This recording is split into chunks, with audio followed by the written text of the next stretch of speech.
Strauss எதுவுமே add பண்ணாமல் ரொம்ப டேஸ்ட்டான ஒரு காலிஃப்ளவர் ரைஸ் எப்படி செய்யுதுன்னு பார்க்கலாம் வாங்க. இதுக்கு ஒரு காலிஃப்ளவரை நல்லா குட்டி குட்டியாக கட் பண்ணி சுடு தண்ணியில் மஞ்சத்தூள் போட்டு எடுத்து வச்சுருக்கேன். 1 ஸ்பூன் அளவுக்கு இஞ்சி பூண்டு பேஸ்ட் ஆட் பண்ணி 2 ஸ்பூன் அளவுக்கு cornflour chilli chicken masala add பண்ணி தேவையான அளவு உப்பு போட்டு 1/2 மணி நேரம் மேரினேட் பண்ணி வச்சுட்டு ஆயிலில் நல்லா ஃப்ரை பண்ணி எடுத்து வச்சுக்கலாம். ரைஸ் எப்படி தாளிக்கிறதுன்னு பார்க்கலாம் வாங்க. ஒரு பேனில் 2 ஸ்பூன் அளவுக்கு எண்ணெய் ஆட் பண்ணி நல்லா ஹீட் ஆனோடனே ஒரு பெரிய வெங்காயம் பொடி பொடியாக கட் பண்ணதும் கொஞ்சமாக கருவேப்பிலை போட்டு நல்லா வதக்கிக்கலாம். இது கூட 1 ஸ்பூன் அளவுக்கு இஞ்சி பூண்டு பேஸ்ட் போட்டு நல்லா வதங்கினதும் 3 முட்டை நான் ஆட் பண்ணிக்கிறேன். உங்களுக்கு எந்த அளவுக்கு வேணுமோ நீங்கள் ஆட் பண்ணிக்கோங்க.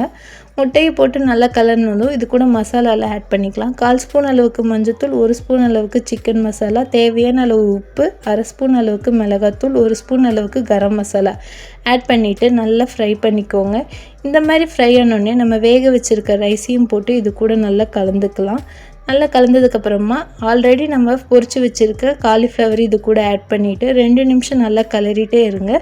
இது கூட லாஸ்ட்டாக கொஞ்சமாக கொத்தமல்லி இலையை கட் பண்ணி ஆட் பண்ணிக்கோங்க. ரொம்பவே டேஸ்ட்டான ஒரு காலிஃப்ளவர் ஃப்ரைட் ரைஸ் தயார். ட்ரை பண்ணி பார்த்துட்டு எப்படி இருக்குன்னு சொல்லுங்கள். நம்ம சேனல் பிடிச்சிருந்தா லைக் அண்ட் சப்ஸ்கிரைப் பண்ணிக்கோங்க.